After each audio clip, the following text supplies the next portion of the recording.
Hey, church, Pastor Stump, back with a daily reflection. As you know, was trying to do these every day during Lent and kind of got off the path of that with everything going on in our world and assisting in other ways and using my ministry in other ways. So I'm back to doing this, I hope, at least for today.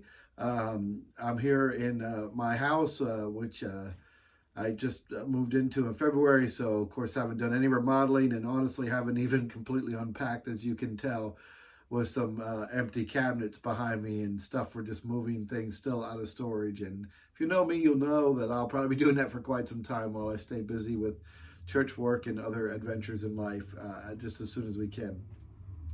This scripture today really hit me, and Rachel's devotional was really strong as well and hit home as the widow uh, begs for Elisha's assistance and I guess or asks for his intervention in this way where creditors are coming to her. And he starts by saying, well, what is it you do have to offer? And she offers her jar of oil and says that that's all she has. And it's really important message here in two ways. As Rachel says, that we have to realize that we are enough, that what we have is enough to do the work of God in this world, no matter how much it is. And those of us who have more are honestly also called to do more. In this time, I believe creditors are called to offer forgiveness, which is a biblical principle, at least some sort of relief in this time. I think billion-dollar corporations are called to relax their profit need a little bit and maybe even cut back on their salaries so that their workers can survive. It's funny to me how within a week's period of time, all of a sudden, all these giant corporations who are owned by multi-billionaires are in trouble somehow. We have to shore up them, and there's a good thought to that.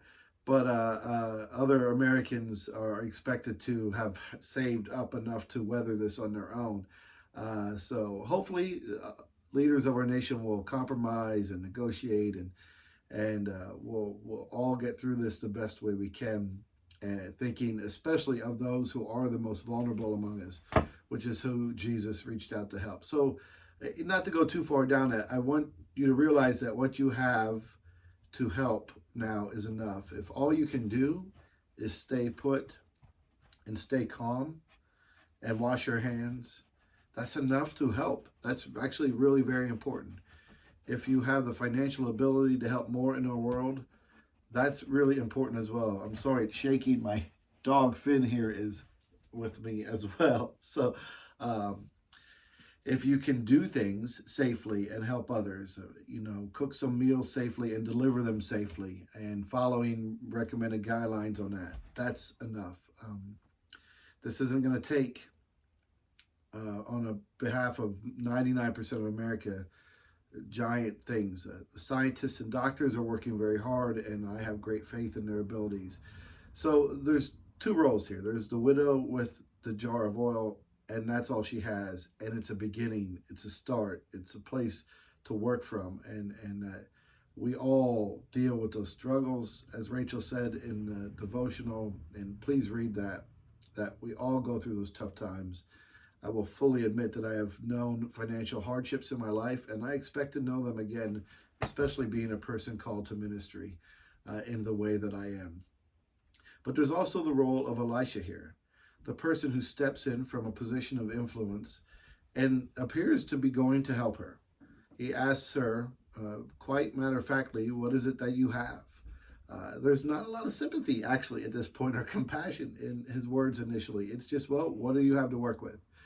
And, I imagine maybe he's going to start from there and help her in his role with those creditors, whoever they may be, and use that as a starting point. So see where you can be that person as well, the person who is a middleman of sorts in bringing God's kingdom to earth, who helps others see what they have and that they do have something to work with, and helps even the others, the creditors, to see that maybe they don't need that right now.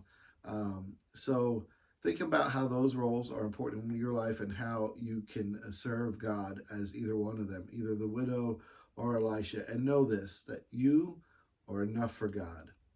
Whatever it is you have, God can use that for great good in this world.